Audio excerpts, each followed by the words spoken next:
Kamu motong ayam. Motong ayam harus sekaligus shred jadi. Jangan sampai nyuwun sewu 2 kali.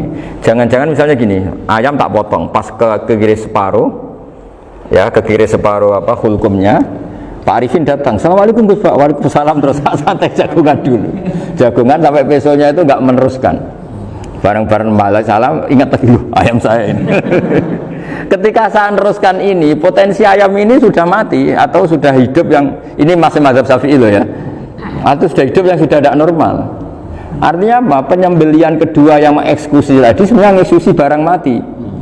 Yang penyembelian pertama tidak bisa dikatakan penyembelian karena tidak sampai mati. Penyembelian kedua berstatus setengah mati. Nah, kalau seperti itu maka haram. Kecuali itu dilakukan secara fauron. Fauron dicontohkan nyembelih ternyata pesunya kedul terus ngambil yang lain tapi fauron langsung atau terjatuh ngambil langsung ya itu boleh karena ditoleransi. Tapi kalau kalam ajnabi kata tadi mohon Pak Arifin seperti Pak Arifin alhamdulillah sih jaminan mau rawuh dari ayamnya asem ini harus sebar ini orang ngawur betul. Jadi, lah itu sarah, bicara sampai detail itu sarah. Jadi ada sekian kemungkinan. Jadi ya, jadi termasuk yang diandaikan apa? Nah, hayat mustaqirah itu batasnya yakunu maha ibsorun bi ikhtiyarin wa nutkun bi ikhtiyarin wa harakatun ikhtiyariyah. Hayat mustaqirah itu kalau dia betok-betok itu ya karena karepnya. Maksudnya gini, gamane cara roh pitik wedok engkek yo cek karepe dhewe. Cara dia melihat peso itu karpe ya masih lari. Jadi misalnya ada ayam kita sembelih baru luka sedikit, belum sampai andaikan dibiarin ya mungkin suatu saat sembuh luka. Terus melihat kamu lari ketakutan karena kamu dianggap gladiator, killer lah. Nah itu berarti punya hayat mustaqirah. Tapi sudah kalau kamu sembelih karek ngeriwit, roh kue serawedi, ya kan? Mau demo ya sudah nggak berkutik, ya dia berarti tidak punya hayat mustaqirah gitu. Ya batasannya itu Joro. Nah, dalam mazhab Syafi'i syarat sahnya penyembelihan harus hewan itu punya hayat mustaqirah. Nah ini sarah ya, jadi sarah itu lebih jelimet. Nah makanya kenapa tidak boleh nyembelih pakai yang tumpul Mas Nafis? Takutnya ayamnya itu mengalami dohtoh, atau kok ditekek. Misalnya sama nyembelih pakai peso tumpul, ini ketek-tek takut kan dia misalnya ayamnya jantungan, roh peso wis setruk kan, udah gitu ketek-tek, nah itu mati dulu pasti itu. Jadi pas diongok-ongok ini sudah mati. Jadi nanti kalau di akhirat sebenarnya saya sudah mati loh, ngawur ya. Wah apalagi nganggo keris naga sosro, wah itu sudah gereng sakti kan diginikin tok sudah mati kan. Makanya bahaya nyembelih pakai keris-keris sakti karena sebelum itu terpotong sudah mati saking saksinya apa keris itu misalnya gitu. Makanya nanti suatu saat ada pertanyaan ini, boleh enggak nyembelih ayam orang yang rainya itu sangat, wah itu haram, kena, oh itu mesti mati dulu. Kumisen tatonan apa iya kayak algojo, ayamnya jenis apa stroke ya? Jenis penakut. Pas mau disebelah tidak mati. Jadi hati-hati ya nyembelih ayam. Jadi kalau orang kampung Pak Arifin ya, orang kampung mudin kampung, mungkin kalau orang kota sudah nyuwun sewu gak peduli. Kalau orang kampung itu apa itu Pak Arifin? Kalau nyembelih jago itu sampai apa itu? Ilatnya dikeluarin dulu. Iya apa ini? Iya karena takutnya katanya beberapa yang kaget itu kelek apa? Iya ketelan ya. Ya itu ya ada kearifan gitu, tapi ya terlalu ya menyiksa ayam. Tapi memang potensi katanya Pak Arif, katanya yang ahli-ahli itu ya. Jadi kalau dia jago ya mau disembelih, saking takutnya itu. Kalau orang Jawa kalau takut kan yang ngelek idu ya. Orang Jawa loh ya. Itu kalau orang takut kan kadang apa kayak. Nah ayam itu nak ketakut. Kadang ininya terus apa? Lidahnya masuk. Akhirnya pas disembelih ini nggak kena. Nah, makanya terus banyak mudin yang punya ikhtiar tadi. Pernah lihat Bapak yang ayam jago itu ilatnya di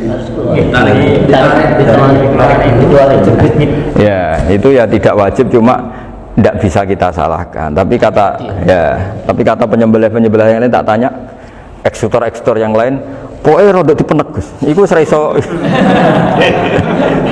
Saya belum pernah nyembelih ayam karena ini kan selain nggak profesi saya juga nggak mentolonan saya. Tapi ini beberapa kefiah yang penting kita tahu ilmunya. Yang paling pokok itu qatul khulqum wal mari. Ya kira-kira dalan sing dienggo nafas sama dienggo makanan tadi. Ya tapi itu tadi caranya semua itu harus mengalami atau masih punya hayatun mustaqirah.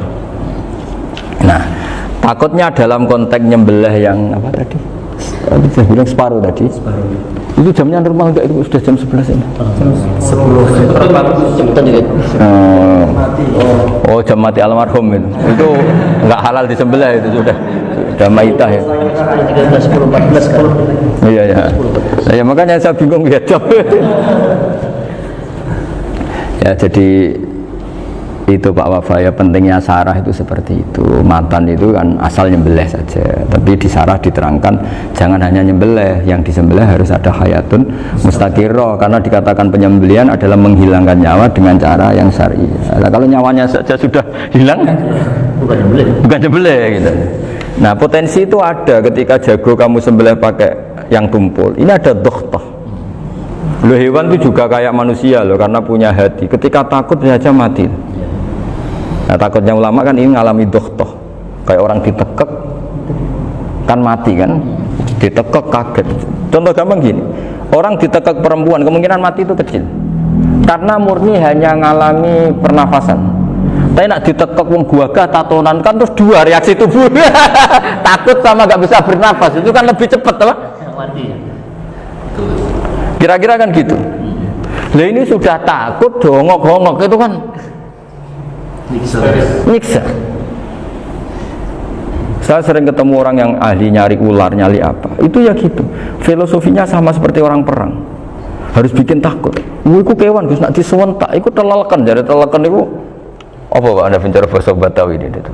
Orang kaget terus terpaku itu.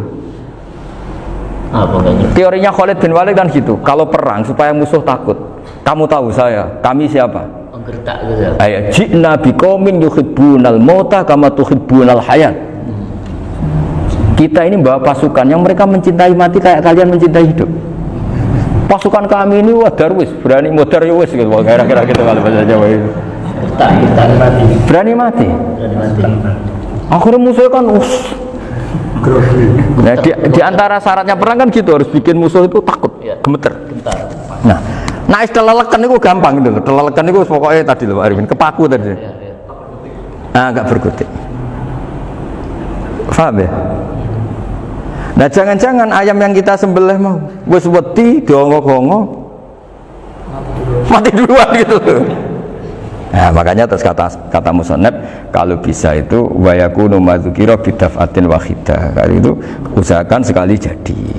Tapi itu bukan berarti syarat sahnya harus sekali jadi. Kira-kira karena tadi gak kebayang kan kalau baru separuh tak Assalamualaikum Gus Pak, waalaikumsalam Pak Arifin, sebudi kabarnya. Baru itu terus ingat, diteruskan lagi, kemungkinan ini sudah mati apa? Nah makanya ya, tapi lagi-lagi ini sarah ya, tak baca bismillahirrahmanirrahim wa yakunu qad umadzukira daf'atan wahidatan la fi daf'ataini fa innahu yahrumul masbuh hina idin. Kalau dua kali, tapi dua kali maksudnya yang satu kali ini mengakibatkan kematian, dikatakan penyembelihan belum sempurna, dikatakan hidup toh nanti pasti mati, berarti tidak mengalami hayatun mustaqirah. Paham ya? Jadi ini semoga dapat barokah dari para ulama. Jadi saya mohon nanti Pak Wafa, Pak Muntaha, teman-teman jangan hanya baca matan ya, pada level alim itu harus baca syarah, karena matan itu nyuwun sewu tidak cukup untuk menjawab sekian kemungkinan. Nah, syarah itu sono fardul masalah ya Pak Arifin ya, mengandaikan masalah meskipun belum terjadi ya pengandaian, sehingga nanti kalau terjadi kalau militer itu apa? A, B ya, alternatif gimana? Kalau strategi itu kalau ada sekian A, B, C, kalau A gagal B sudah siap, oh militer. Jadi kalau masuk surga pintu satu gak bisa itu kedua lewat teras Gus. Ini sembrono. Bagi Al-Fatihah. Bismillahirrahmanirrahim. Shiratal mustaqim, shiratal ladzina an'amta 'alaihim ghairil maghdubi 'alaihim waladdallin.